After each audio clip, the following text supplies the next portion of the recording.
ત્વમેવ સર્વમ મમ રંગદેવ.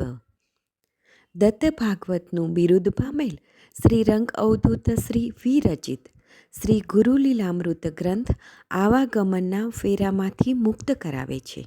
જાણે બ્રહ્મરસાસ્વાદે ભર્યો નર્યો ગ્રંથ સાધ્યંત. આ વરદ અને ઔપાસનિક ગ્રંથને રંગબાળ શ્રી જગદીશાનંદજીએ સરળ અને સંક્ષિપ્ત ગદ્ય લેખન રૂપે વર્ષના દરેક દિવસ માટે એક પેજ તેમ 364 પેજમાં આ શ્રીરંગ બ્રહ્મરસાસ્વાદનું સર્વને રસપાન કરાવ્યું છે. તે ક્રમમાં દરરોજ શ્રવણ કરીએ. દત્તબાવનીના ગાન પછી આ એક પેજનું પઠન કરવું શ્રેયસ્કર છે. સપ્તાહ 12 શનિવાર. નિરંજન આર્તનાદથી અલખજીને પોતાના અજ્ઞાનથી પેદા થયેલી શંકાકુશંકા વ્યક્ત કરતા પહેલાં નતમસ્તકે શ્રી ગુરુજીના ચરણોમાં પ્રાર્થના કરી કહેવા લાગ્યો, હે પરમ કરુણા સાગર, વારી અપરાધ તું માય બાપ, તવ મની કોપ લેશ નવામન. હે વહાલા, આપની સામે જીભ ઉપાડતા મને ગભરામણ થાય છે, પણ શું કરું, કોને કહું વાત દિલડાની, મને નથી સમજાતું. ગાદી રાજાનો પુત્ર વિશ્વામિત્ર ક્ષત્રિય. હા પ્રભુ, વિશ્વામિત્ર. તેની માતાએ પુત્ર કામેષ્ટિ યજ્ઞના ફળ સ્વરૂપે તેને ક્ષાત્રચરુ ખાવાને બદલે દ્વિજચરુ ખાધો હતો. એટલે ગાદી રાજાનો પુત્ર વિશ્વામિત્ર. હું બ્રાહ્મણ છું, બધા મને બ્રાહ્મણ તરીકે સ્વીકારો. તેમ બધા આચાર્યોને કહેવા લાગ્યા. શાસ્ત્રના નિયમને આધીન બ્રાહ્મણ સ્ત્રીને કુખે જન્મ લીધા વિના કોઈને બ્રાહ્મણ કહેવાય નહીં. એમ બધા વિપ્રવૃંદ વિપ્ર સમાજ વિદ્વાનોએ ક્ષત્રિય વિશ્વામિત્રને સમજાવ્યા, છતાંય ન સમજ્યા. છેવટે બધા જ બ્રહ્મવૃંદે કહ્યું કે બ્રહ્મવિદ વશિષ્ઠ, સર્વશ્રેષ્ઠ વશિષ્ઠ જો તમને બ્રાહ્મણ પુત્ર તરીકે સ્વીકારે તો અમે બધા જ તમને બ્રાહ્મણ તરીકે સ્વીકારવા તૈયાર છીએ. સૌએ અને વિશ્વામિત્રે આ વિધાન સ્વીકાર્યું.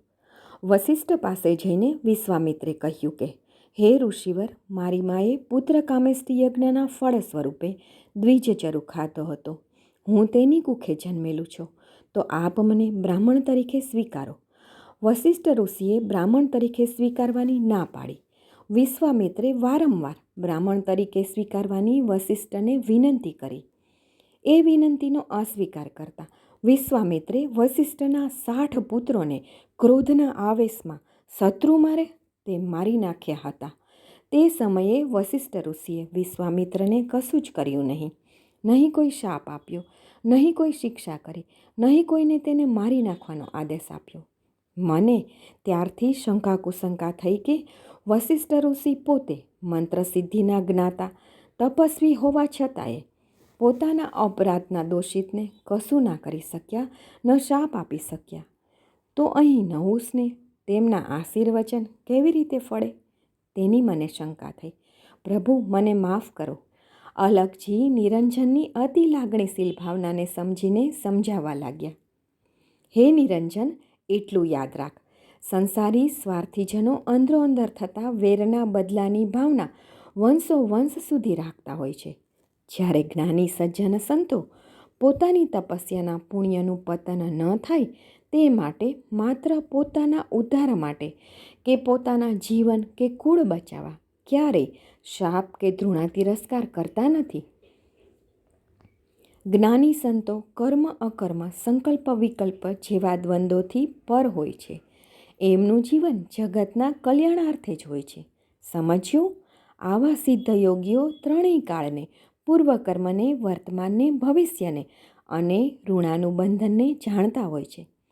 તેથી તે બધું જ વિધાતાને સોંપી સદા નિર્લેપ રહી જે તે કર્મ અકર્મને દ્રષ્ટા બની જોયા જ કરતા હોય છે. કહે સંત નિશ્ચય તમે જુઓ ન મારા દોષ, લેસ ક્રોધ ન આપમાં હું તો દુર્ગુણ કોષ. શ્રી ગુરુલીલામૃત અધ્યાય 22 દોહરો 131. અવધૂત ચિંતન શ્રી ગુરુદેવ દત્ત.